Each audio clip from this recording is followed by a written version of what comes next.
우리 이 시간 같이 묵상하며 나아가겠습니다.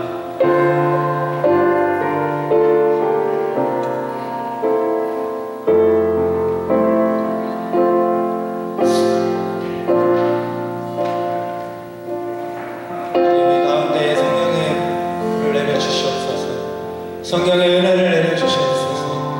우리 메마르고 황폐한 우리의 마음을 성령님의 담비로 부어주소서.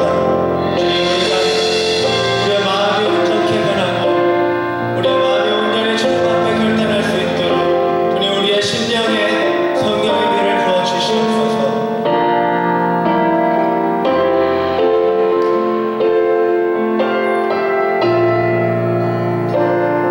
주님 사랑합니다.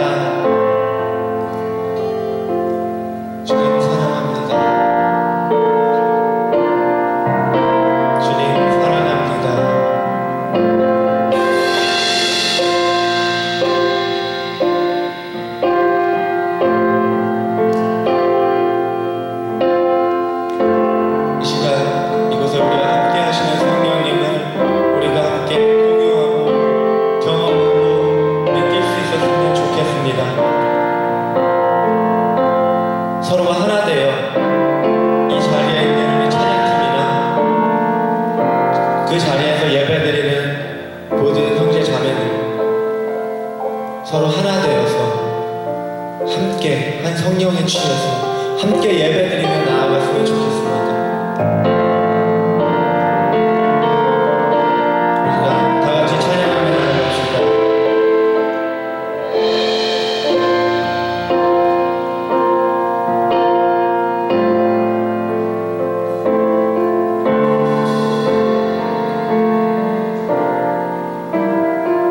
완전하신 나의 주 완전하신 나의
아멘. 우리 이 시간 자리에 일어나셔서 함께 찬양하고 싶습니다. 우리 이 시간 다 함께 자리에 일어나셔서 우리 함께 성령님을 찬양했으면 좋겠습니다.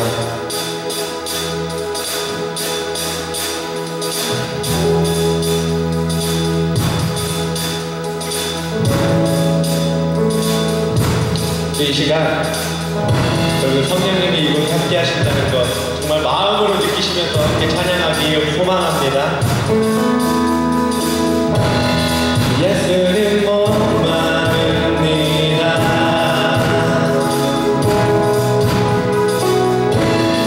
오시며 이름 부르소서. 주님을 사모합니다. 주님을 사모합니다.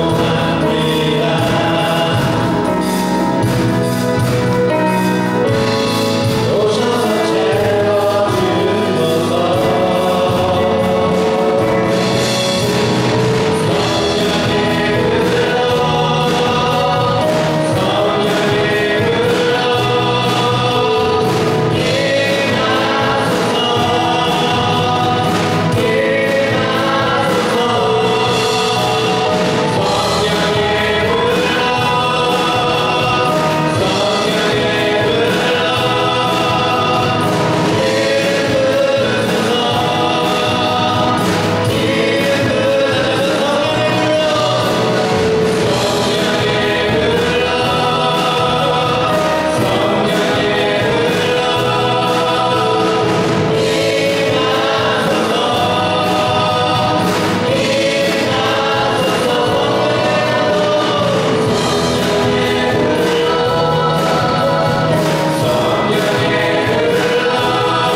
하겠습니다. 여러분, 하나만 물어보겠습니다. 여러분, 우리 주님을 정말로 사랑하십니까? 정말로 사랑하십니까? 우리의 삶을 걸고 다시 한번 대답해 주시기 바랍니다. 여러분, 진심으로 주님 사랑하십니까? 때로는 예수님 앞에서 우리가 다짐하고 결심해야 합니다. 하지만 우리가 다시 쓰러지고 넘어집니다. 사소한 것에 분노하고 아무것도 아닌 일에 낙심하고 억울하고. 왜 그럴까요? 답은요, 주님의 사랑. 주님의 사랑, 이것이 답입니다. 이 땅에 가장 천한 모습으로 직접 오신 그 주님의 사랑, 인간의 모습으로 오셔서 인간을 지으신 그분께서 그 인간에게 가진 수단을 당하시면서까지도 우리를 사랑하신 그 주님의 사랑, 그 주님의 사랑을 피상적인 언어가 아니고 영적인 실체를 경험하는 것.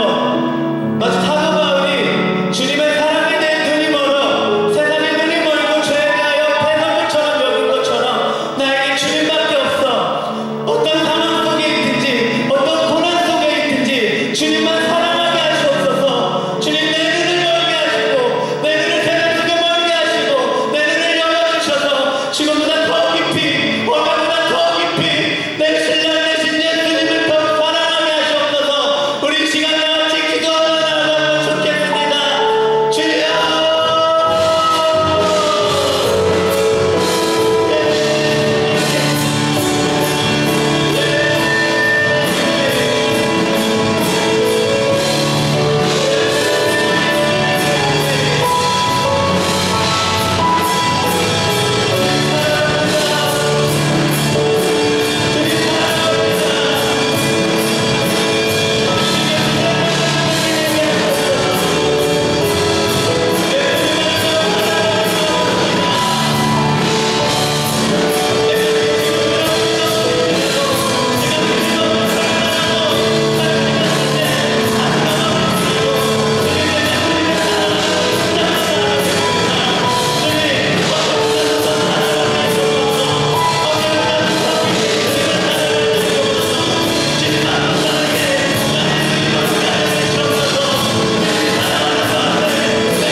많으신 주님, 오늘도 생명 허락하여 주시고 그 어느 때보다 중요한 청년의 때에 이 자리에 불러주심에 감사드립니다. 선한 것 하나 없고 모자라며 항상 넘어지고 쓰러져도 자녀 삼아주시고 아버지 안에 거하게 하시니 감사드립니다. 나를 지으시고 부르시는 아버지를 찬양하기 원합니다. 아버지, 우리가 그리스도의 몸된 지체로 배우고 나누며 나아가는 가운데 아버지의 사랑 안에서 서로를 사랑하며 나아가길 원합니다. 아버지를 바로 보게 하시고 아버지의 뜻을 구하며 나아가게 하옵소서. 무엇보다 아버지가 아니고서는 그 어떤 것도 할 수 없음을 입으로 고백하고 아버지께 무릎 꿇게 하시고 자녀된 삶을 살고자 기도와 말씀으로 충만하여지는 여디디아가 되게 하옵소서. 말씀 전하시는 목사님을 붙들어 주시고 말씀을 듣는 우리도 귀가 열리어져 그 말씀에 아멘으로 화답하게 하옵소서. 이 모든 것 사랑이 많으신 예수님의 이름으로 기도드립니다. 아멘.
네, 헌금 기도하기 전에 오늘 군대 가는 형제가 있습니다. 그래서 그 형제 기도해주고 헌금 기도를 같이 하는 게 좋을 것 같아서 내일 4월 1일 날 가네?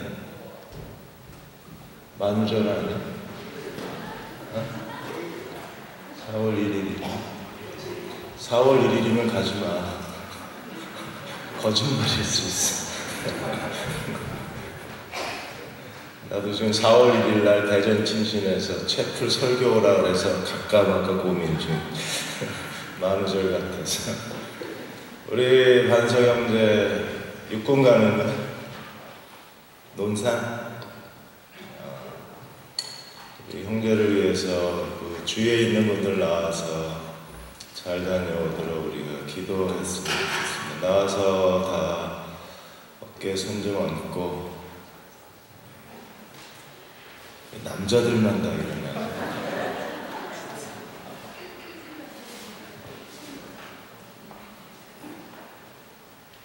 자매들 나중에 집에 가서 울지 말고 다 일어나. 같이 한 1분만 같이 기도하고 제가 같이 기도하겠습니다. 함께 기도하겠습니다. 아버지 하나님, 이 아들을 주의 손에 위탁합니다. 모든 남자들의 국가의 부름을 따라서 반석 형제도 이제 국가의 부름을 줬습니다. 하나님이 이 아들의 보호자가 되어주시고 하나님이 이 아들의 인도자가 되어주셔서 공부하는 시간이 그에게 낭비되는 시간이 아니라 그의 인생의 새로운 전환점이 되고 새로운 계기가 될 수 있도록 최반석 형제의 군복무 기간을 하나님을 축복하여 주옵소서. 주의 이름으로 보냅니다. 하나님 함께해 주시고 하나님께서 역사하여 주옵소서. 아버지 하나님, 최반석 형제를 주의 손에 위탁하고 이 아들을 보냅니다.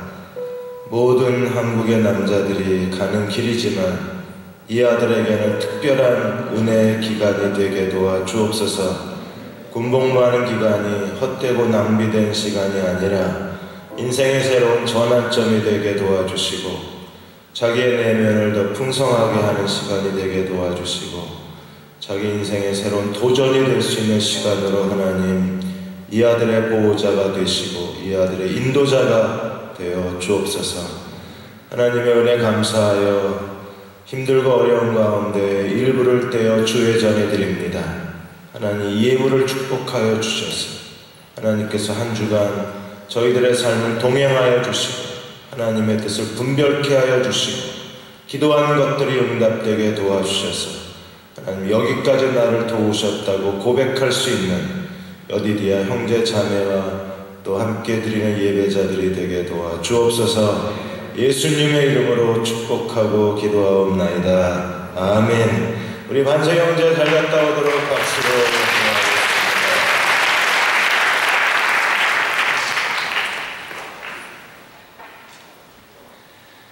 오늘 하나님 말씀은 에베소서 5장 18절에서 21절, 에베소서 5장 18절에서 21절. 한 목소리 읽겠습니다. 술 취하지 말라. 이는 방탕한 것이며 오직 성령으로 충만함을 받으라. 시와 찬송과 신령한 노래들로 서로 화답하며 너희의 마음으로 주께 노래하며 찬송하며 범사에 우리 주 예수 그리스도의 이름으로 항상 아버지 하나님께 감사하며 그리스도를 경외함으로 피차 복종하라. 아멘. 성령 충만을 유지하라는 제목으로 말씀을 함께 나누겠습니다. 어벤져스 2가 지금 서울에서 촬영 중에 있습니다. 그 영화 전체 줄거리 가운데 시간 가운데 한 20분 정도 한국의 서울의 그 거리 풍경을 찍어서 전 세계 한국을 소개한다고 합니다. 지금 마포대교에서 찍고 있어요. 마포대교에서 찍으면서 촬영이 중단이 됐습니다. 마포대교의 CCTV가 그대로 재미없어. 재밌잖아. 지금 다 통제를 하고 차도 못 다니게 하는데 CCTV가 다 중계를 하고 있는 거예요. 촬영이 중단이 됐어요. 어벤져스 그 월트 디즈니 쪽에서 서울시에다가 이거 카메라 좀 돌려달라고 그게 한참 걸려서 아마 이제 방향이 돌아간 것 같아요. 어벤져스가 무슨 뜻입니까? 복수자라는 뜻입니다. 어벤져스 1이 2012년도에 나왔는데 지구가 위협을 당하니까 슈퍼 히어로들을 다 모은 거잖아요. 아이언맨부터 시작해서 헐크부터 시작해서 뭐지 또 캡틴 아메리카, 그 다음에 블랙 위도우, 호크아이 이런 사람들을 다 슈퍼 히어로들을 모아서 지구를 구한다는 얘기가 어벤져스 얘기. 그러니까 우리는 지금 이 시대에 이 슈퍼 히어로 같은 사람을 찾는 거예요. 영웅 같은 사람, 능력이 있는 사람, 전문가적인 사람, 그리고 뭐든지 이 사회가 요구하는 가장 유능한 사람, 어떤 스페셜 하이퍼리스트를 우리가 찾는 거예요. 어떻게 우리가 그런 사람으로 살 수 있는가? 이제는 평범한 사람이 존중받고 평범한 사람들의 시대는 지나가 버린 것 같아요. 영화도 또 우리 사회에 지금 뭐 기업체도 어떤 분야에서든지 전부 슈퍼 히어로를 찾고 있으니까 자기 능력을 배가시키지 않으면 생존이 불가능한 것처럼 보이는 거예요. 우리는 자꾸 한국 사회가 이 빠른 경쟁력을 보이니까 이 경쟁에서 뒤처지면서 점점점 불안해지는 거예요. 이 경쟁에서 살아남지 못하는 거에 대한 스트레스가 우리한테, 그러니까 외모적으로도 그렇고 능력적인 면에서도 그렇고 뭔가 남들보다 뛰어나지 않으면 생존이 불가능하다고 하는 절박함이 우리에게 있어요. 어떻게 해야 될까? 하나님께서 우리에게 성령 충만하라고 말씀하셨을 때 그 성령 충만은 단순히 신적 충만이 아니에요. 그것은 성령으로 말미암아 우리가 이 시대에 살아가는 데 필요한 모든 하나님의 지혜, 하나님의 능력, 하나님의 은사가 우리에게 더해지는 걸 의미해요. 우리가 이 시대가 요구하는 그런 뛰어난 사람, 유능한 사람이 되려면 여러 가지 스펙을 쌓는 것도 정말 중요합니다. 열심히 공부하십시오. 그리고 열심히 자격증도 따십시오. 스펙을 더 쌓아 놓으십시오. 그러나 스펙으로도 허용될 수 없는, 스펙 가지고는 흉내도 낼 수 없는 게 내적 능력이에요. 그 내적 능력을 주시는 분이 누구시냐 하면 놀랍게도 우리 안에 내주하시는 성령이라는 거예요. 오히려 지금 우리가 스펙을 쌓으면서 더 중요한 쌓아야 할 젊은이들의 스펙이 있는데 그게 성령 충만하게 사는 거예요. 만일에 성령 충만으로 이 성령 충만을 자기의 어떤 스펙, 자기의 스토리로 만들지 못하면 우리가 다른 여러 가지 조건을 갖추었다고 할지라도 하나님이 쓰실 수 없는 사람이 된다면 우리는 다른 사람보다 더 많은 자격증 또 더 많은 점수를 가지고도 결국에 자기가 원하는 인생을 만들어갈 수 없습니다. 성령께서 우리가 원하는 진정한 스펙이라는 분명한 신학적 사상을 가지고 성령께 자기의 삶을 의탁할 줄 알아야 합니다. D.L. 무디는 초등학교밖에 안 나왔습니다. 한 번 설교하면 문법적으로 틀린 게 100여 군데가 넘습니다.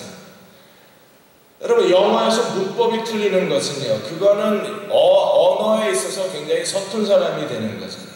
그런데 그렇게 많은 문법적으로도 틀린 어투를 가지고 하나님의 성령이 그를 사로잡으시자 D.L. 무디는요, 그 서툰 영어를 가지고도 수십만의 영혼들을 주님께로 인도하는, 어느 한 도시에서 D.L. 무디를 그 도시의 전도 집회에 전도자로 초청하자고 했더니 그 목회자들 모임에서 한 젊은 목사가 정식으로 이 무디 초청을 반대를 했습니다.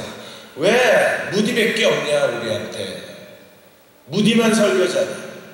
무디가 성령을 독점했냐. 왜 어딜 가나 무디만 찾냐. 그러자 나이 드신 목사님이 이렇게 얘기했습니다. 우리 모두가 다 설교자다. 성령은 우리 안에 다 내주하고 계십니다. 그건 사실이다. 그러나 이 시대에 성령이 쓰시는 사람은 무디밖에 없다. 그게 다른 점이라 그랬어요. 다 목사지만 그러나 성령이 누구를 쓰시느냐에 달려있는, 그 사람은요, 무디는요, 다른 목사들보다 스펙이 훨씬 떨어집니다. 다른 목사들이 가지고 있는 졸업장도 없는 사람입니다. 다른 목사들이 갖고 있는 출신 성분도 없는 사람이에요. 다른 목사들이 갖고 있는 자질이 없는 사람입니다. 그러나 성령께서 그를 사용하고자 하셨을 때 그 어떤 유능한 목사도 흉내낼 수 없는 결과를 자기 인생에서 성취해내는 거죠. 형제자매 여러분, 여러분도 성령께 자기의 삶을 의탁해보지 않으시겠습니까? 세상 친구들이 따라가는 여러 가지 스펙을 쌓는 거에도 우리가 온 힘을 다 기울여야 하지만, 그러나 우리가 그리스도인이라면, 구원받은 하나님의 자녀라면 우리의 삶의 능력과 삶의 지혜가 되어주실 그분께 우리 삶을 의탁한다면 하나님께서 어떻게 우리의 삶을 이끌어 가실지 믿음의 눈으로 기대해 볼 수 있는 거예요. 그래서 바울은 우리에게 술 취하지 말라 이는 방탕한 것이니 성령 충만을 받으라고 말씀합니다. 성령 충만이 계속 채워져야 돼요. 왜냐하면 성령 충만은요, 그냥 가만히 내버려 두면 방전이 되거든요. 배터리 오래 안 쓰면 방전돼요. 노트북 같은 배터리 오랫동안 안 써서 완전히 방전이 돼버리면요, 아무리 48시간 72시간 플러그에 꽂아놔도 배터리 충전 안 됩니다. 쓰지도 않았는데 저절로 방전이 되는 것처럼 성령 충만도 그냥 가만히 있으면 스스로 방전이 돼요. 죄 안 지어도 방전이 돼요. 여러분이 나가서 나쁜 짓 하지 않아도 성령은 그대로 방전이 되는 거예요. 그래서 계속 우리가 재충전을 해야 합니다. 성령을 재충전하지 않으면 성령 충만을 유지해 갈 수 없는 거예요. 그래, 이걸 마치 그 백마고지와 같다고 비유하기도 하는 겁니다. 6.25 때 가장 치열한 전투가 백마고지였었는데, 열흘 동안에 1952년 열흘 동안에 무려 12번이나 한국군이 점령했다가 그리고 중공군이 점령했다가, 이게 그 영화로 만들어졌죠. 고지전. 봤구나. 남자친구랑 헤어졌지. 고지전 같은 영화를 데려가는 남자하고 헤어져야 돼. 고지전으로 영화도 만들어졌잖아요. 이게 치열한 전투였었습니다. 그래서 한국군이 한 3,400명 이상이 죽었고, 중공군은 거의 뭐 8,000명이 죽고 포로로 잡힌 게 5,000명이 넘어요. 그렇게 희생을 치르면서 서로 열흘 동안 12번이나 뺏고 뺏긴 거예요. 3일 동안에 무려 5차례나 이게 뺏고 뺏기는 그런 치열한 전투예요. 왜냐하면 백마고지를 점령을 해야 그 백마고지에서 이게 사방 도로가 다 보이기 때문에 전략적으로 가장 중요하다고 합니다. 우리에게도 마찬가지예요. 사탄이 우리를 성령 충만한 사람으로 살지 못하게끔 만들면 우리는 실패자예요. 내버려둬도 쓸모없어요. 그래서 사단은 모든 공격을 다해서 우리의 백마고지를 점령하려고 해요. 사탄이 나의 백마고지만 정복하면 나는 이미 무기력하고 자신감 없고 매사에 불안하고 의기소침하고 열등감에 빠져있고 스스로 자기 자신에 대해서 한숨 쉬다가 인생 다 낭비하는 사람이 되어버립니다. 백마고지를 뺏기면 안 돼요.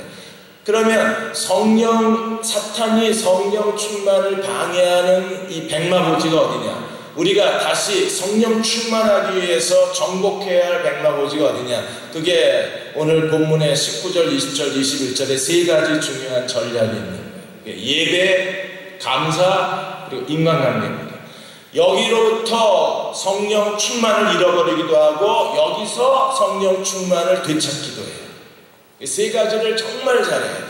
여러분들이 자기 자신을 사랑하면 이 세 가지에 뛰어난 사람이 돼야 돼요. 그리고 이 세 가지에 유능한 사람이 돼야 돼요. 이 세 가지에 실패하면 그건 내가 스스로 나를 내버려 두는 거하고 똑같기 때문에 그래요.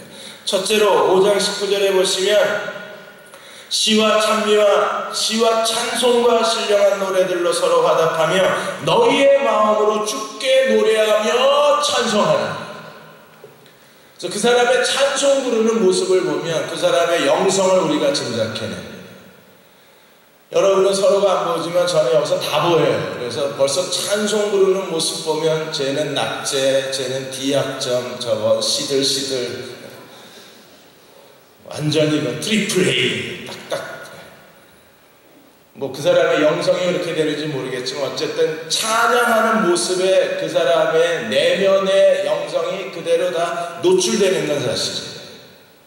제일 먼저 바울이 우리에게 성령 충만을 유지하기 위해서 가르쳐준 게 찬양하는 삶입니다. 왜 그럴까요? 이사야 43장 21절에 하나님이 우리를 창조하신 창조의 목적에 나오는데 이사야 43장 21절에 이렇게 말합니다. 이 백성은 내가 나를 위하여 지었나니, 당연하시겠죠. 내가 나를 위하여 지었나니, 왜? 나를 위하여 찬송을 부르게 하냐. 여러분, 찬송 부르라고 하나님이 인간을 창조하셨어요. 여러분이 인간이라면 찬송을 불러야 합니다. 원숭이의 후손이라면 안 불러도 돼요. 그러나 하나님이 창조하신 사람이라면 온 힘을 다해서 창조주 하나님께 드려야 할 삶의 본분이 있다면 찬송이에요. 노래를 얼마나 잘 부르냐 상관없습니다. 노래방 가면 맨날 30점 분발의 사역 뭐 이런 게 나와도 상관없어요. 하나님 앞에 우리가 해야 할 중요한 일이 있다면 찬송하는 거예요.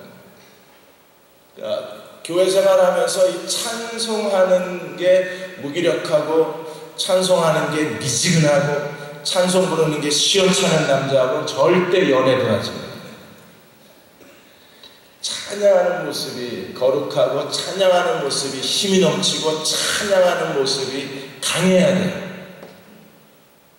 가끔 자매들이 어떤 남자야 그러면 저는 찬양하는 걸 보라고 그래요. 거의 틀림없습니다. 이건요 아주 리트머스 종이의 최고급 메이드 인 USA야. 메이드 인 차이나는 가끔 결과가 엉뚱하게 나오지만 이건 메이드 인 저머니야. 찬양하는 걸 보면 거의 정확하게 얘가 산성인지 알칼리성인지 다 나와. 찬양 부를 때 조심해야 이제부터. 그나마 연애라고 하고 싶으면 강하게 노래방 가서 연습해. 오늘부터 강하고 힘있게 온 마음을 다해서 찬양해.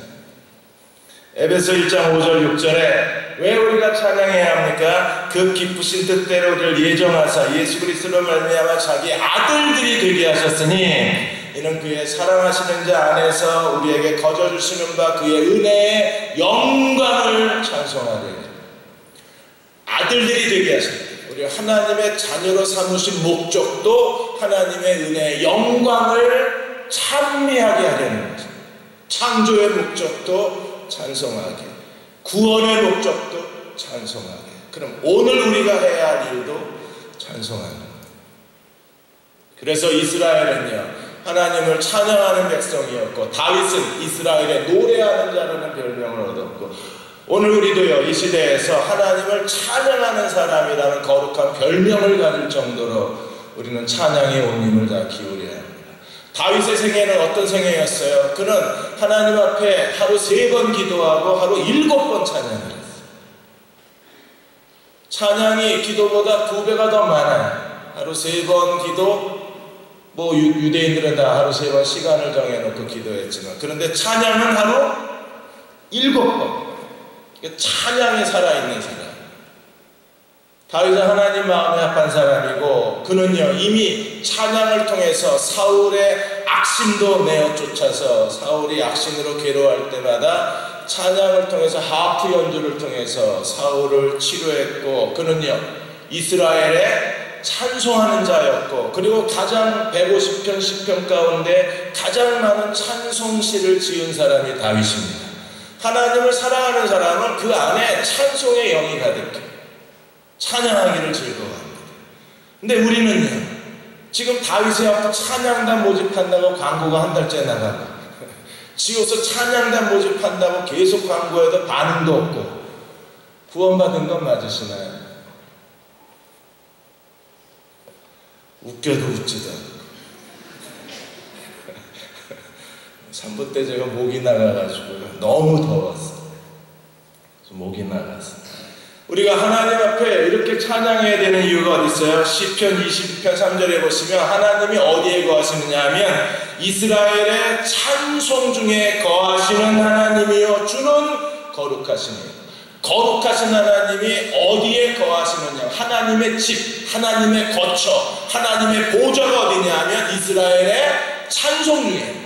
그럼 우리가 찬송을 부르지 않으면 하나님 보좌가 없는 거예요. 일주일 내내 단 한 번도 찬송을 듣지도 않고 찬양을 부르지도 않으면 하나님을 집 없는 홈리스로 만드는 겁니다. 하나님이 집을 잃어버린 홈리스가 돼서 여러분의 인생에 무슨 유익이 되겠어요? 일주일 내내 한 번도 하나님을 찬양하지 않으면 결국 하나님은 우리를 위해서 아무것도 하실 수가 없는 거예요. 사도행전 16장에 보시면 바울과 실라가 빌립보에서 전도하다가 감옥에 갇힙니다. 지하에 빌립보 감옥에 갇혔을 때 그들이 한밤중이 되었을 때 뭐 했습니까? 로마 황제에게 탄원서 썼나요?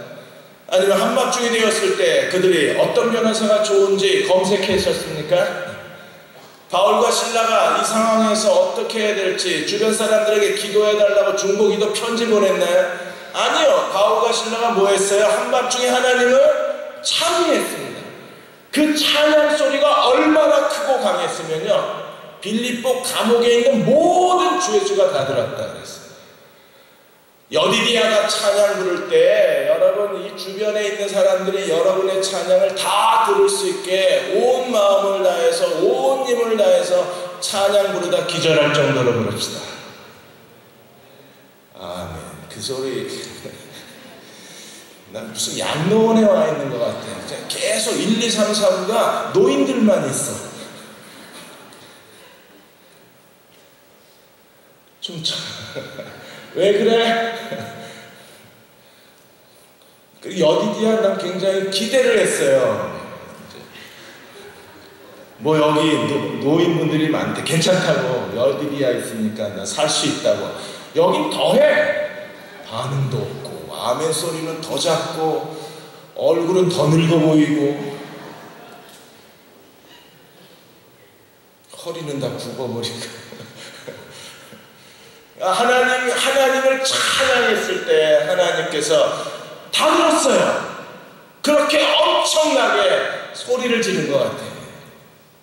그렇죠. 지금 죽느냐 사느냐인데 거기에 무슨 두 손을 들고 유치부 아이들처럼 곱게 불렀겠어요? 뭐 이쁜 척하고 불렀겠어요? 무슨 이게 정확한 그 악보대로 부르느냐 그런 것 따지고 불렀겠어요? 죽자 사자하고 불렀을 거 아니에요. 그러자 어떤 일이 벌어졌습니까? 하나님께서요 감옥터를 두세 번 으르릉 하고 흔들어 놓으니까 그냥 다 열렸잖아요. 감옥터를 자꾸 한바탕 흔드니까 감옥문 척 열리고 손발에 자꾸 다 열리고 순식간에 자유의 몸이 되고 그 사건으로 말미암아 빌립보 감옥이 다 구원을 받고 얼마나 간단해. 하나님께서 우리가 찬양할 때 하나님이 일하기 시작한다는 걸 보여주는 거예요. 역대하 20장에 모압과 암몬이 침략해 왔을 때 여호사밧이 얼마나 솔직한 사람이에요. 우리는 능력 없다. 왕이 할 말이에요. 이게 박근혜 대통령이 갑자기 우리는 아무것도 할 수 없습니다. 여러분 그냥 늙으신 분은 늙어 죽고 여러분 병원에 갈 돈 없으면 그냥 아프다 죽고 애 키울 능력 없으면 굶어 죽읍시다. 이러면요 대통령 쫓아내야죠. 그런데 여호사밧이 지금 모압과 암몬이 쳐들어왔는데 그냥 앉아서 죽읍시다 이러는 거예요. 그러자 하나님이 여호사밧에게 내가 이스라엘을 구원하리라고 약속을 하시고 하나님께서 이스라엘을 모압과 암몬 손에서 건져내시겠다고 약속을 했습니다. 여호사밧이 전략적인 사람이에요. 이게 영성이 뛰어난 사람입니다. 굉장히 탁월한 사람입니다. 여호사밧이 이스라엘 군대를 앞세우고 제일 먼저 한 일이 뭡니까? 노래하는 자를 뽑았어요. 지오스 찬양단을 모집을 한 거예요. 그리고 지오스 찬양단에게 다 예복을 입혀놨어요. 그들이 이스라엘 군대 앞에 찬양을 시작하자마자 찬양 소리가 들리자마자 하나님이 일하기 시작했어요. 그러니까 하나님은요 그 찬양의 이스라엘 찬송 중에 보좌를 임재하신 하나님이시기 때문에 우리가 찬양할 때 하나님의 보좌가 임할 수 있는 그런 찬양의 사람으로 하나님께 드려져야 돼요. 찬양은 어떤 종류가 있는가? 오늘 19절에 보시면 두 종류의 찬양이 있습니다. 시와 찬송과 신령한 노래들로 서로 화답하며, 화답의 찬송이 있어요. 두 번째는 너희의 마음으로 주께 노래하며 찬송하며, 마음의 찬송이 있습니다. 찬송은 두 가지예요. 화답의 찬양이 있고 마음의 찬양이 있습니다. 우리가 화답의 찬양을 하나님과 공동체와 함께 드리는 예배라고 말해요. 왜냐하면 여기는 시와 찬미와 신령한 노래로 서로 화답하기 때문에. 화답이라는 게 무슨 뜻입니까? 받은 거에 대한 응답이에요. 화답은 응답입니다. 우리가 하나님께 받은 은혜, 하나님께 받은 사랑, 하나님께 받은 복에 대해서, 하나님께 받은 거에 대해서 하나님께 돌려드리는 게 우리가 드리는 예배입니다. 그래서 예배는 응답하는 거예요.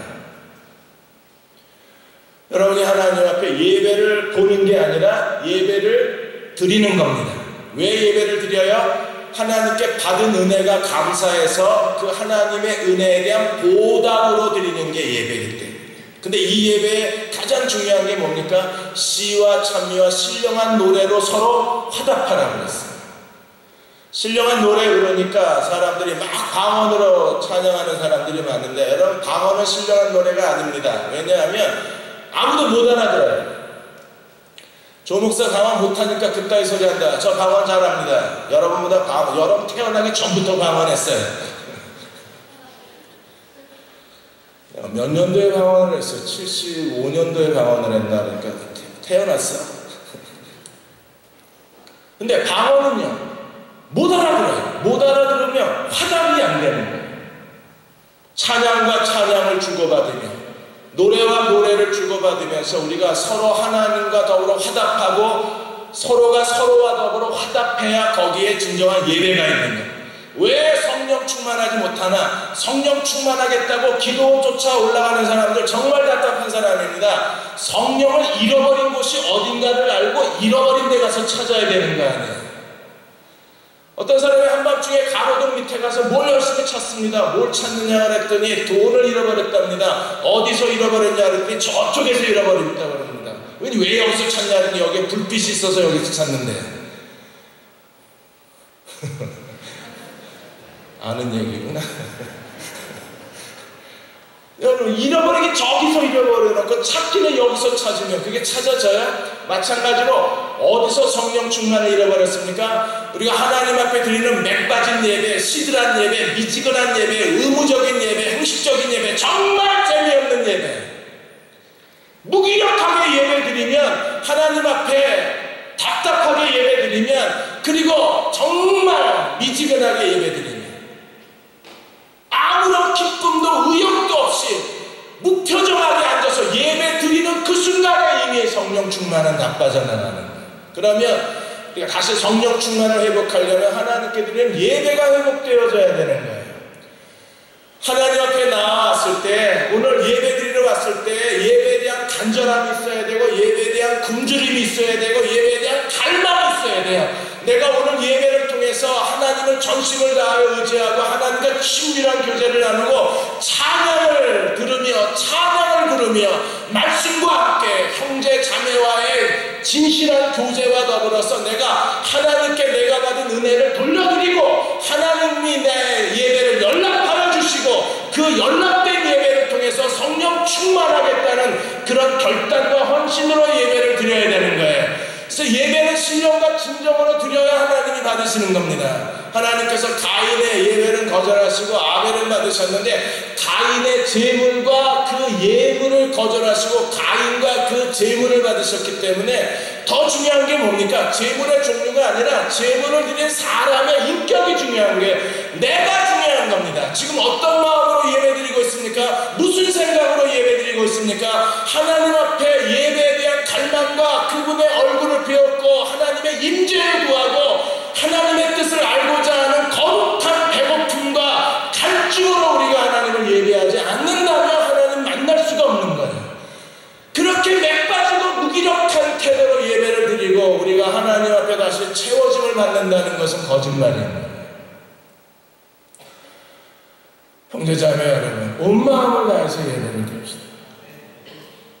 예배 드릴 줄 모르면 결국 예배의 실패가 자기의 무능이에요. 무능. 아무리 여러분이 스펙이 뛰어나고 회사가 요구하는 조건을 다 갖추고 있다고 할지라도 여러분, 하나님이 그냥 손가락 하나로 막아버리시면 인생 끝나는 겁니다. 뭐 어떻게 하려고? 모든 조건을 갖췄다고 내가 원하는 인생을 살아날 것 같아요? 아니요. 어느 날 하나님이 그냥 손가락 하나 지그시 누르고 있으면요, 우리는 버둥거리고 아무것도 못하는 거예요. 하나님 앞에 그분에게 받은 은혜를 하나님께 화답 돌려드리고 다시 하나님은 예배를 받으시고 내게 돌려주시는 것, 그게 성령 충만이에요. 순환이 돼야 되는 거예요. 내가 하나님 앞에 예배를 드리지 않으면, 하나님이 나의 예배를 연락하시지 않으시면, 내가 하나님께 예배를 드리지 않으면 하나님은 내게 성령 충만을 되돌려 주실 수가 없는 거예요.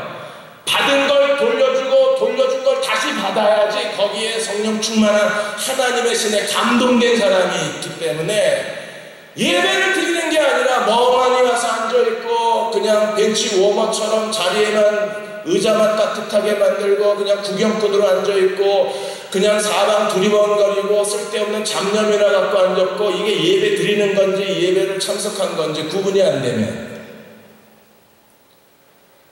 자신의 한 주간이 없어져요. 북한 선교를 하시는 이상 목사님이 80년대 말에 구소련 연방이 무너지기 전에 그 공산주의 나라에 가서 예배를 드린 적이 있었어요. 그 지하교회 교인들. 근데 그분들이 예배를 드리면서 벌써 2시간 전이면 모여들기 시작하고 그 낡은 예배당에 낡은 풍금 하나 놓고 아무것도 없이 예배를 드리는 거예요. 그런데도 벌써 그들은 교회에 와서 의자에 앉는 순간부터 울기를 시작해요. 예배 내내 울어요. 그리고 그 구공산 국가들은 전부 예배하고 성찬을 매주 나누는데 성찬하는 동안에도 계속 울어요. 저도 그 모습을 중국에 가서 계속 몇 번 그들이 예배 드리는 모습을 곁에서 지켜볼 수 있었는데, 그 예배가 거의 3시간씩 드립니다. 찬양 한번 부르면 그냥 30분, 40분 사람들이 그야말로 천국이 저렇겠지 싶을 정도로 찬양에 자기 전부를 쏟아요. 그렇다고 우리처럼 무슨 악보가 있는 것도 아니고 스크린에 가사를 띄우는 것도 아니고 그걸 다 외워요. 그리고 저 가슴 밑바닥에서부터 그냥 터져 나오는 찬양을 드립니다. 우리도 여디디아 예배는요, 전 그렇게 마음을 열고 가슴을 펴고 온 마음을 다해서 하나님 앞에 찬양하고, 찬양하다 쓰러져 죽으면 장례 잘 치러줄 테니까 교회 묘지도 있다며 하나 빌려줄게. 그렇게 예배드리고 싶지 않아요. 성찬하는 동안에도 계속. 왜 그렇게 울어요? 어쩌면 그게 세상에서 드리는 마지막 예배일지도 모르겠대. 어느 날 KGB가 덮치면 그냥 시베리아로 끌려가게 되면 20년, 30년, 말이 20년형, 30년형을 받고 가는데 20년형 받고 20년 만에 돌아온 사람이 없는 거예요. 왜? 다 얼어 죽거나 맞아 죽기 때문에. 30년형을 받고 가도 30년 만에 돌아온 가족이 없어요. 다 얼어 죽거나 다 맞아 죽기 때문에. 어쩌면 오늘 드리는 예배가 내가 사랑하는 형제 자매와 더불어 공동체와 더불어 마지막 드리는 예배일 수도 있다는 생각 때문에 그들은 눈물로 예배를 드립니다. 그리고 그 예배를 드리는 모든 사람들이 거룩한 성령에 휘감아 버리십니다. 그리고 그 능력으로 또 한 주간을 핍박을 피해서 견뎌내는 거예요.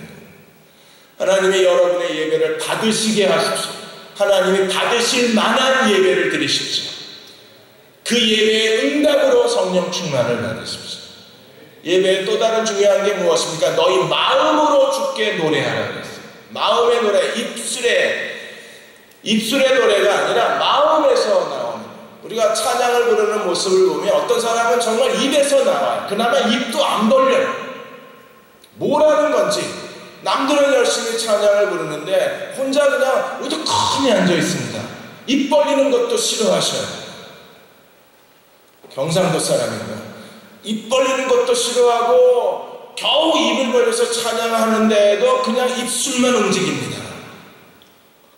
마음에 실리지 않는 거예요. 근데 어떤 사람들은 정말 마음 저 밑바닥에서부터 찬양이 터져 나오는 사람들이 있어요. 그리고 온몸에 땀이 흠뻑 젖을 정도로 전심을 다해서 하나님을 찬양합니다. 여러분, 그 모습이 얼마나 거룩하고 아름다운지 몰라요. 이 찬양의 그 감동에 완전히 사로잡힌 사람의 모습을 보십시오.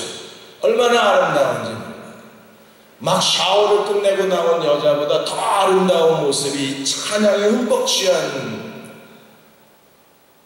드라마에서 보잖아요. 왜 날 이상하게 쳐다봐.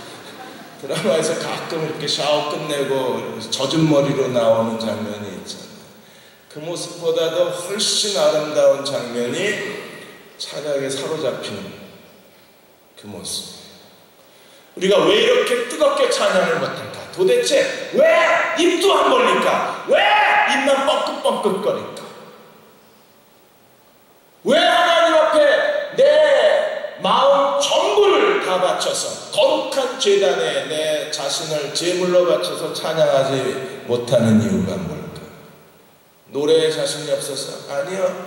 그 사람 노래방 가면 마이크를 지가 혼자 쥐고 설쳐댑니다. 넥타이를 머리에 메고 소화기를 들고 설쳐대는 인간이 교회에서는 안 불러요. 왜 우리가 하나님을 충만히 찬양을 못합니까? 말씀이 없어서.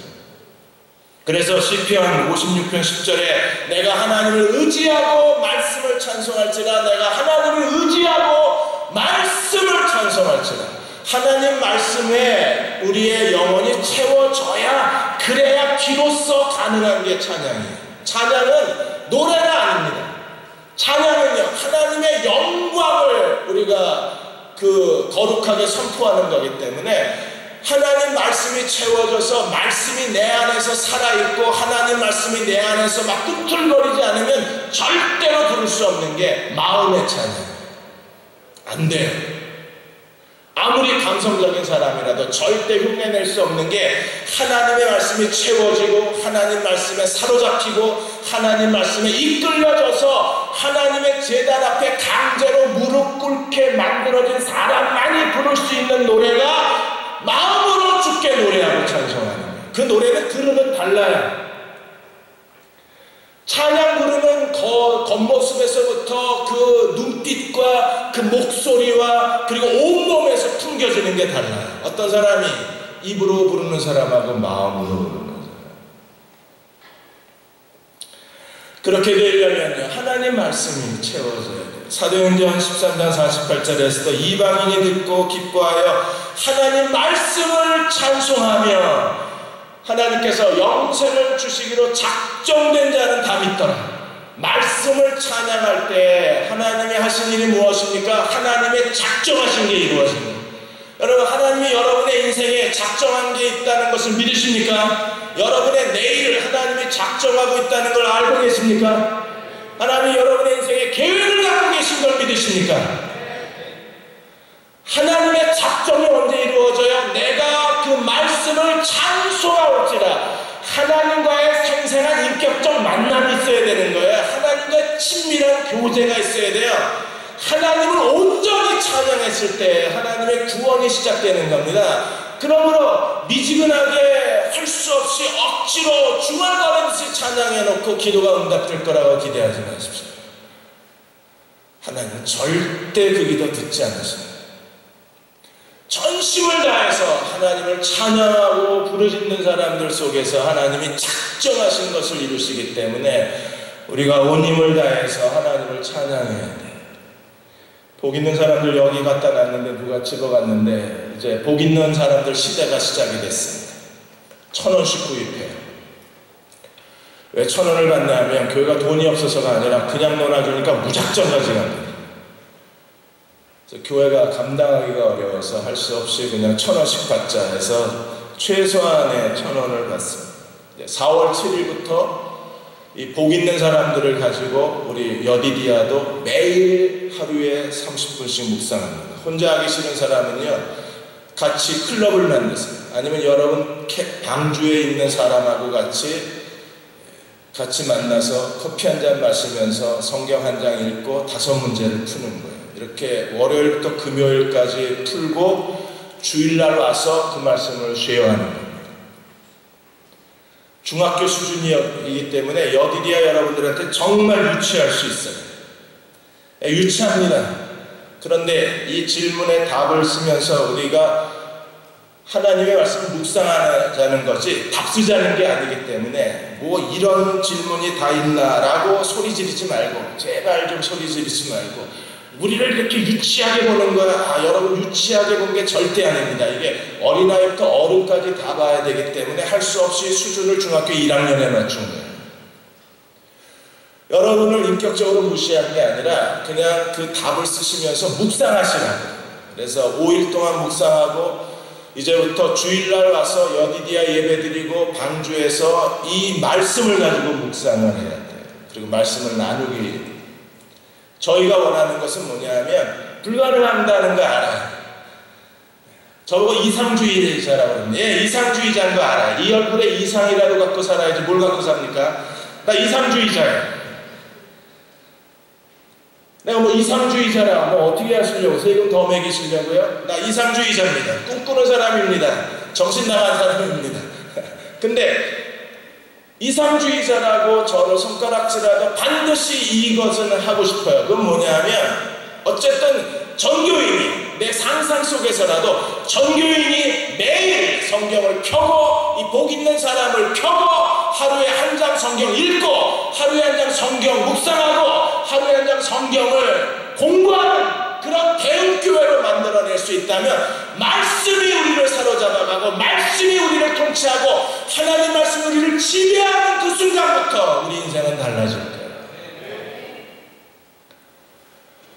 이상주의라는 거 압니다. 근데 그 이상마저도 포기하고 살고 싶지는 않아요. 몇 사람이 참여할지는 모르겠습니다. 그러나 스스로 자기를 책임지려고 하는 사람들은 분명히 참여할 거라고 생각합니다. 그리고 하나님이 그 일을 통해서 새로운 일을 하실 거라고 믿습니다. 하나님께서 여디디아도 지금 우리가 해야 될 중요한 일이 뭡니까? 여러분, 한 사람 한 사람이 하나님 말씀에 사로잡히기 전에는 내가 어떻게 하나님 앞에 내 인생을 감당을 못하는 거예요. 그런데 말씀이 나를 사로잡으면 그때부터 하나님이 우리에게 새로운 일들을 해나가실 수 있어요. 두 번째로 5장 20절에 보시면 범사에 우리 주 예수 그리스도의 이름으로 항상 아버지 하나님께 감사하라. 하나님을 예배하고 찬송하는 일에 실패하면 성령 충만을 잃어버립니다. 우리가 성령 충만을 잃어버리는 아주 예민한 또 하나의 사실이 있는데, 이것 때문에 대부분 많은 사람들이 실족하고 실패합니다. 그게 뭐냐 하면 살면서 일상생활에서 부딪히는 크고 작은 짜증나는 일, 불쾌한 일, 기분 나쁜 일, 손해보는 일, 억울한 일, 답답한 일, 내가 기대하지 않았던 그런 답답한 일을 경험할 때 우리는요, 내 앞에 부딪히는 모든 환경에 대해서 불평하고 푸념하고 원망하고 그리고 그러한 사실에 대해서 사람들을 비난하는 순간 성령 충만은 사라져요. 순식간에 사라져요. 사탄은요, 끊임없이 우리에게 기분 나쁜 일, 불쾌한 일, 우리가 억울한 일, 답답한 일들을 자꾸 우리 앞에 가로막아요. 쓰레기 가로막듯이 자꾸 우리 앞에 가로막습니다. 그러한 일들에 대해서 감사로 우리가 그런 환경을 이겨내지 않으면, 감사함으로 하나님 앞에 자기 자신을 관리하지 않으면 성령 충만을 잃어버리는 거예요. 시편 50편 23절에 감사로 제사를 드리는 자가 나를 영화롭게 하나니, 여러분, 감사야말로 하나님을 영화롭게 하는 유일한 길이에요. 하나님의 영광을 위해서 살고 싶으십니까? 네, 하나님을 영화롭게 하기를 원하시나요? 벌써 설교 듣다 지쳤죠? 하는 나도 지치니까. 아직 하나 더 남았어요. 어벤져스 2. 하나님 앞에 감사해야만 하나님이 영화롭게 되십니다. 그러면 하나님을 영화롭게 하려면 우리는요, 감사의 사람이라는 새로운 자아실현을 이루어가야 되는 거예요. 그 행위를 옳게 하는 자에게 하나님의 구원을 보여주시겠다고 약속을 하셨습니다.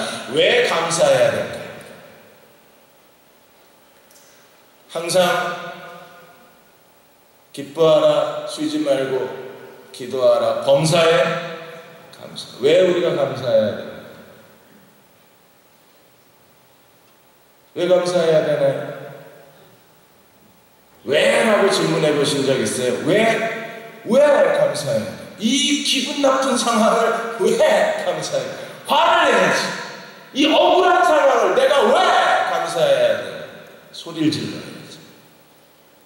정부가 무능해서 젊은이들의 앞길을 가로막았는데 우리가 이러한 오늘의 우리의 이 젊은이들의 현실에 대해서 감사하라고 뭘 감사해야 돼요? 왜 감사해야 됩니까? 왜 우리가 이렇게 감사하라고 하나님이 명령하실까요? 여러분, 왜 감사하라고 명령하셨을까? 감사한다고 뭐가 달라지나?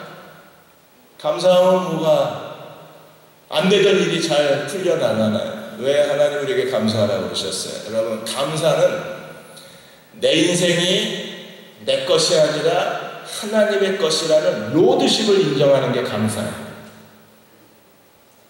감사가 있느냐 없느냐 보면 그 사람이 하나님의 주권을 인정했느냐 인정하지 않았느냐 이걸 확인할 수 있는 아주 중요한 기준이 되는 거예요. 그 여자의 코가 성형했는지 안 했는지 어떻게 알아요? 갖다 비벼보면 알잖아요. 그런 것처럼 그 사람이 로드십의 신앙을 가졌나 로드십의 신앙을 갖지 못했냐는 뭘로 알아요? 감사하는 거 보면 알아요. 만일에 짜증낼 것 다 내고 억울하다고 소리 지를 것 다 지르고 화낼 것 다 내고 불평 낼 것 다 내고 그 사람은요 자기가 자기 인생 주인이에요. 그러나 억울한데도 감사하고 불평한데도 감사하고 도저히 내게 왜 이런 일이 일어나는지 이해가 되지 않아도 그래도 하나님께 감사하는 사람들, 그들은요 내 인생은 내 것이 아니라 주님의 것임을 선포한 겁니다. 그러면 내 인생의 모든 일은요 누가 책임을 집니까? 주인이 책임을 지는 거예요. 나는 실수하고 나는 넘어지고 나는 무너질 수 있습니다. 내가 잘못해서 내 인생을 망가뜨릴 수 있습니다. 그러나 감사하는 순간에 내가 망가뜨린 그 일에 주인이 누구세요? 주님이시기 때문에 주님이 나를 다시 세우실 권능이 그분에게 있는 거예요. 그 확실한 로드십의 고백이 감사예요. 주님이 그냥 심심해서 감사하라고 그러는 게 아니라 그게 로드십이 그 안에 들어있는 거예요. 그러므로 리차드 프렛이 말하기를, 리차드 프렛이 하나님의 디자인이라는 그 책에서 리차드 프렛이 뭐라 그랬습니까? 인간은 가끔 실패한다, 실수한다. 왜? 무능하기 때문에. 그러나 하나님은 한 번도 실수하신 적이 없다. 왜? 전능하시기 때문에. 우리는 실수하고 우리는 넘어지고 일을 망가뜨려요. 뭘 돕는다고 그러더니 일을 엉망으로 만들어 놨습니다. 그러면요 하나님은 내가 망가뜨린 그것을 가지고 내가 원치 않게 일어난 내 인생의 한계를 가지고 내 인생의 무능을 가지고 하나님은 어떻게 하신다고 그랬어요? 나의 실수를 나의 선으로 바꾸어내셔서 어떻게 하신다고요? 내 인생의 새로운 디자인을 해내시는 거예요. 그 하나님, 내가 하나님을 그 주권을 인정하는 순간에 하나님이 내 인생의 주인이신다를 선포하는 순간에 하나님께서 나의 실수를 내가 쓰레기통에 버린 걸 가지고 가셔서 그걸 선으로 바꾸어내시고 새로운 하나님이 나를 향한 하나님의 찬스로 만들어내시고 그것을 가지고 하나님이 내 인생을 새롭게 디자인해내시는 거예요. 그리고 그 일을 이루실 수 있는 분이 하나님이십니다. 왜? 그분은 전능하시기 때문에. 그래서 감사해요.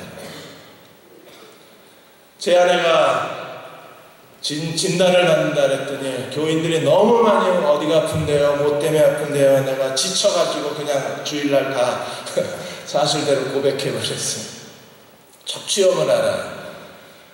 그래서 갑자기 이 척추 MRI를 찍었는데 척추 한마디에 고름이 차 있는 거예요. 그래서 일단은 고름을 빼내고 그 세균을 종류를 알려면 일주일 동안 배양을 해야 된다랍니다. 그래서 세균 일주일 배양을 하는 동안에 이 여자가 혼자, 제가 자주 올라갔어요. 하여튼 틈나는 대로 올라갔는데도 자기는 혼자 있었다고 생각을 하는 거예요. 이게 남자가 아무리 해줘봐야 여자들은 이게 안 돼요. 그게 열심히 가져오는데 자기 혼자 있었대. 뭘 혼자 있어, 내가 얼마나 왔다 갔다 했는데. 그리고 온갖 상상을 한 거예요. 이거 이 시커매니까. 그리고 세균인지 뭔지 아직 배양이 안 됐으니까 이건 암일지도 몰라. 왜? 의사 얼굴이 딱딱했대. 아니, 의사가 피곤하면 얼굴이 딱딱할 수 있는 거지. 네가 암인데 왜 얼굴이 딱딱해지냐. 암만 얘기를 해도 이게 안 되는 거예요. 암 아니니까 걱정하지 마. 너 아직 할 일이 많아서 하나님 벌써 데려가실 리가 없다. 상식적으로 이게 말이 되냐. 아직 죽으려면 멀었으니까 걱정하지 마. 그래도 한숨을 쉬는 거야. 근데 의사가 하도 걱정을 하니까 세균 배양실에다가 그 한밤중에 전화를 했는지 어쨌든 일주일 걸린다 그러더니 5일 만에 폐렴균이 들어갔다고 얘기를 해줘. 폐렴균이 되니까 그제서야 얼굴이 폈어요. 암은 아니니까. 아니, 남편이 아니라고 그럴 때 애는 믿지도 않고 의사가 아니라고 그러니까 그제서야 감사하네. 여러분, 저는요 이미 결과가 나오기 전에 걱정하지 마, 그냥 하나님께 감사하자 이랬는데 이 여자가 안 했거든요. 근데 의사가 와가지고 폐렴균이라고 그러니까 그제서야 감사하네. 그럼 우리 집사람이 감사한 거하고 내가 감사한 거하고 누가 더 차원이 높아요? 내가 훨씬. 목사가 다르잖아. 그래도 결과를 알고 감사하는 거하고 결과를 알기 전에 감사하는 거하고. 왜? 하나님께서 세우시고 하나님이 쓰시길 원하시는데 하나님이 돌보시겠죠. 그래서 저는요 결과를 알기 전에 감사하고 있었어요. 어떤 결과여도 하나님께서 쓰시길 원하시면 하나님께서 돌봐 주실 것을 믿었기 때문에. 근데 당사자는 그게 잘 안 되는 것 같아요. 여러분 안에 어떤 인생에 어떤 일들이 일어나는지 모릅니다. 그러나 한 가지 중요한 사실이 있어요. 그래서 하나님이 내 인생의 주인이라는 사실을 우리가 하나님 앞에 공개적으로 선포해야 하는데, 주님이 나의 인생의 주인이십니다. 그 로드십 신앙의 가장 중요한 핵심이 주여 감사합니다, 이 고백에 있는 거예요. 시편 48편 14절에 이 하나님은 영영이 우리 하나님이시니 우리를 죽을 때까지 인도하시리라. 믿으십니까? 하나님이 약속하셨어요. 야, 너 죽을 때까지 내가 인도할 테니까 걱정하지 마. 그래서 저는 노후를 걱정을 안 해요. 제가 예전에 어느 한 강남 중학교의 자매 하나가, 제가 거기 4년을 계속 가서 여름 부흥회 사경회를 했거든요. 대학교 캠프를 3년을 계속 갔구나. 4년째는 겨울에 갔고. 그래서 너무 은혜 받은 몇몇 사람이 자기네들이 내 아들 딸들이 되겠대. 그래서 자기네들이 돈을 모아가지고 내 노후를 책임지겠대요. 그리고 계약서까지 썼어요.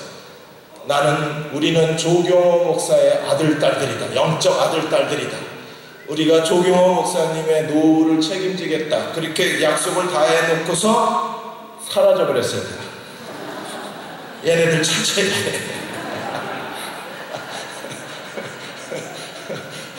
이 죽일 놈들을 가서 차차해.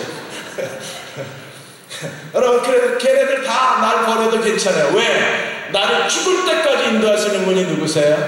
하나님이십니다. 그렇다면 하나님이 나를 죽을 때까지 인도하시는 그분을 믿는다면 오늘 내 인생에서 도저히 이해될 수 없는 일이 일어나도, 원치 않은 일들이 생겨나도, 그리고 갑갑하고 정말 한심한 그런 사건들이 일어나도 우리가 하나님께 해야 될 일이 무엇입니까? 감사하는 것. 마지막으로 세 번째, 5장 21절에 그리스도를 경외함으로 피차 복종하라 그랬어요. 하나님 앞에서 성령 충만을 잃어버리게 만드는 가장 무서운 현상 중에 하나가 인간관계입니다. 사람과의 우리 계속 인간관계 속에서 살아가는데 모든 사람이 우리를 다 즐겁게 해주는 게 아니에요. 어떤 사람은 말 한마디인데도 정말 기분 나쁘게 하는 사람이 있어요. 아주 순간적으로 사람에게 상처를 줘요. 이건 소매치기도 이런 소매치기 어느새 면도칼로 긋고 사라져버렸어요. 지갑은 사라지고 말 한마디로 순식간에 사람을 황폐하게 만들어 놓는 사람들이 있습니다. 우리가 그런 사람을 만나면요 순식간에 영적 침체에 빠져요. 너무나 쉽게 영적 충만을 회복하려고 얼마나 애를 썼는데 몇 날 며칠을 기도하고 금식하고 매달려서 겨우 하나님의 임재를 느끼는 순간에 이 인간 때문에 싹 없어져요. 순식간에 없어져요. 여러분이 오늘 방주에 모여서 같이 대화하다가 상대방하고 대화하다가 좀 서로 의견이 맞지 않아서 툭툭거리면요 순식간에 없어집니다. 뭐가? 성령님이 가출해버리세요. 성령님이 가출하시면 여러분의 인생도 가출된 거예요. 너무나 쉽게. 그래서 인간관계의 갈등과 인간관계의 다툼과 인간관계의 사람을 비난하고 사람을 없음 여기고 사람을 함부로 대하고 사람에게 무례한 것처럼 그리스도인의 삶의 치명적인 약점이 없는 거예요. 여러분 부모가 여러분에게 마음에 안 들어도 부모의 관계 속에서 대부분 많은 젊은이들이 방황을 합니다. 예, 여러분들의 생각이 옳아요. 부모는 여러분들에게 아무것도 해준 게 없고 여러분들의 마음을 채워주지 못한 걸 인정을 합니다. 그럼에도 부모와의 갈등이 계속이 되면 결국 손해보는 건 나예요. 왜? 아무리 채워도 이게 밑빠진 독이에요. 여러분이 무슨 콩쥐팥쥐 주인공도 아니고 아무리 해도 두꺼비가 나타나서 밑빠진 독을 구멍을 메꿔주지 않습니다. 맞나? 콩쥐팥쥐? 맞아? 끝나고 나서 메시지 받을까? 틀렸어요 목사님 이러고 상처.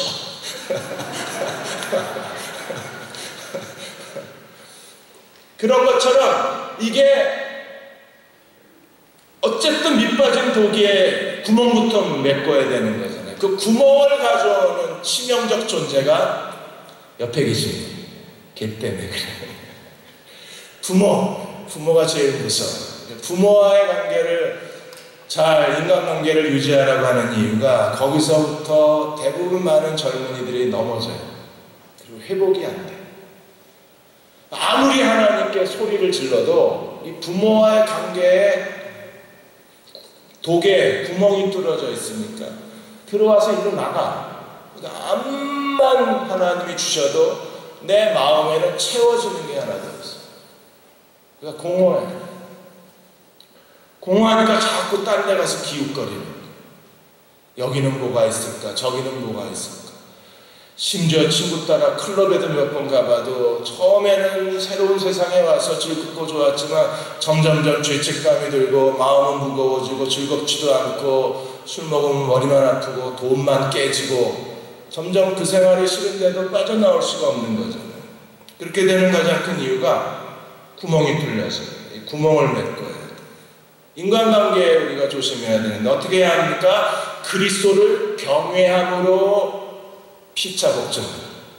그래서 복종과 그리스도를 경외함이 같이 있어요. 그 무슨 뜻입니까? 그리스도를 대하듯이 사람들을 대하는 건데 주님을 대하듯이 사람을 대하는 태도를 복종이라고 말하는 거예요. 그래서 말하는 복종은요 노예적 굴종이 아니에요. 노예처럼 굴라고 하는 게 아니에요. 아첨하라 비위를 맞춰라 아니면 시키는 대로 다 하라 그런 의미의 복종이 아니라 여기서 말하는 복종은 휘포타소 메노이라는 것은요 존경하는 존경하는데 사랑하고 존중해주고 존경해주면 어떤 인간관계의 갈등도 나를 무너뜨릴 수가 없어요. 어떤 인간관계의 아픔도 더 이상 내게 고통을 줄 수가 없어요. 제가 있었던 실리콘밸리에 그 스티브 케이시라는 분, 저도 이분을 구글 거기서 컨퍼런스에서 잠깐 뵀는데 이분이 4개 그 실리콘밸리 벤처를 성공시키신 분이 있어요. 다른 사람 하나 하기도 어려운 상황에서 이 스티븐 케이시는 4개 벤처를 성공시켰어요. 그래서 그쪽 실리콘밸리에서는 성공한 사업가요, 그 벤처의 영웅 중에 한 사람이에요. 그 리스트에 그 사람 이름이, 그 명예의 전당의 이름이 올라와 있어요. MIT 출신입니다. 이 사람에게 물어봤어요. 당신이 성공한 이유가 뭐냐? 그랬더니 MIT에서 공학 기술을 배워서 누구보다도 전문적인 기술을 가졌는데, 공학 기술이 이 벤처 성공의 밑거름이 되긴 했지만, 그러나 공학 기술보다 더 중요한 기술을 배웠는데 그게 인간관계 기술이죠. 만일에 공학 기술하고 인간관계 기술 중에서 둘 중 하나를 선택하라고 그러면 무엇을 선택하겠느냐고 기자가 질문하자 케이시가 대답하기를 인간관계 기술. 카네기 연구소에서 백만장자, 억만장자를 대상으로 조사를 했습니다. 그들이 그렇게 돈을 많이 벌 수 있는 비결이 뭔가를 조사했는데 85%가 인간관계 기술이었어요. 15%가 나머지 뭐 기술, 그 다음에 타이밍, 동업자 이런 거였었어요. 인간관계 기술이 이렇게 뛰어나다. 어떤 사람이 가장 뛰어난 인간관계에 거룩한 기술을 가진 사람일까요? 사람을 존중해주면서. 저게 하는 순간에 성령은 가출하셨어요. 저런 게 하는 순간에 이미 성령은 다시 돌아가셨어. 저 어디로? 저기 하나님 나라. 이 가출이 길어지면요, 여러분의 인생도 다 무너지는 거예요. 사람을 저런 게 하고 뒤에서 모멸스러운 시선으로 쳐다보는 순간에 이미 성령님은 짐 싸고 떠나셨어요. 비행기 타고 가셨어 벌써. 호주로 가신대나. 사람을 함부로 쳐다보시고 아무나 비난하는, 우리는 잘생긴 사람들을 쳐다보는 시선하고 못생긴 사람들을 쳐다보는 시선이 달라요. 많이 배우는 사람을 쳐다보는 호감의 눈빛하고 배우지 못한 사람을 쳐다보는 멸시의 눈빛이 달라요. 있는 자 가진 자들에게 대하는 태도하고 가지지 못하고 그리고 배우지 못한 사람들을 쳐다보는 우리의 시선과 말투가 달라요. 그래서 성령 충만하지 못한 거예요. 열심히 기도원 가보십시오. 열심히 금식 기도하고 매달려 보십시오. 성령 충만이 아니라 여러분들의 일시적인 경험만 있을 뿐 성령 충만을 경험할 수 없습니다. 왜냐하면 성령 충만은 예배로부터 오고 감사로부터 오고 인간관계에 대한 존중심으로부터 오기 때문에 여디디아 여러분들이 이 세 가지를 통해서 날마다 성령 충만한 사람들, 하나님의 신에 감동된 사람들, 이 시대의 슈퍼 히어로처럼 살아가서 그래서 어디를 가도 유능한 그런 형제자매가 되시기를 바랍니다.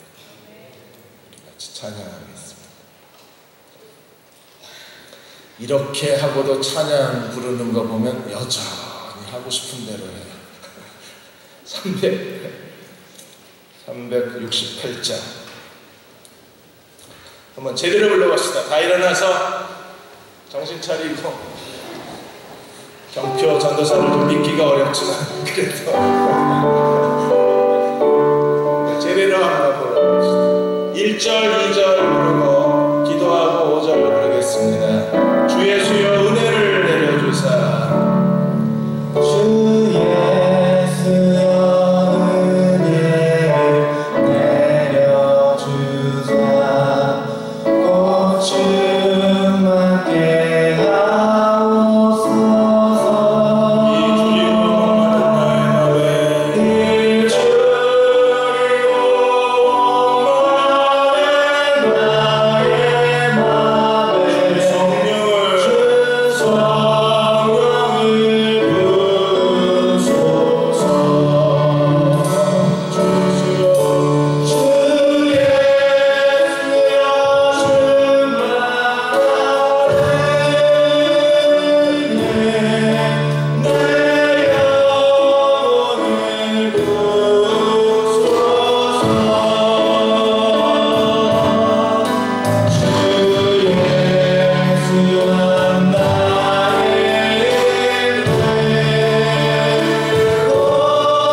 충만케 하여 주옵소서. 이 줄이고 목마른 나의 마음에 주의 성령을 부어 주옵소서. 내 영혼에 부어 주옵소서. 우리 한 1, 2분간 동성으로 기도하겠습니다. 아버지 하나님, 저희들을 다시 채워주시고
충만한 은혜 내 영혼에 부어주셔서 주님이 나의 힘 되시고 나의 만족함이 되어 주옵소서. 내 마음이 비어있고 공허합니다. 어디를 쳐다봐야 될지 모르겠습니다. 다시금 성령 충만을 회복하게 해주셔서 주님만이 나의 기쁨, 나의 소망, 나의 만족함이 되어 주셔서 다시금 인생의 믿음으로 다시 도전할 수 있는 여디디아 형제 자매가 되고 사부 예배자가 되게 도와주옵소서. 언제나 힘을 다하여 예배드리고 싶습니다. 오늘이 내가 하나님께 드릴 수 있는 최고의 예배이기를 원합니다. 모든 일에 감사하며 감사의 사람으로 하루하루 살고 싶습니다. 모든 사람들을 죽게 대하듯이 인격적으로 대하는 저희들로 주님 앞에 세워주셔서 여디디아 안에 거룩하게 부는 성령의 바람이 일어나게 하시고 성령의 권세와 능력이 우리를 사로잡게 하여 주옵소서. 지금 우리를 죄에서 구원하신 우리 주 예수 그리스도의 은혜와 하나님 아버지의 무한하신 사랑하심과 성령의 인도하시고 위로하시며 도우시는 일, 오늘 함께 3월의 마지막 예배 드리고 돌아가는 여디디아와 사부 예배자들 위해 그 가정과 자녀들 위해 기도하여 구하고 계획한 모든 일들 위해 이 땅의 교회 위해 지금부터 영원히 함께 하시기를 간절히 축원하옵나이다. 아멘.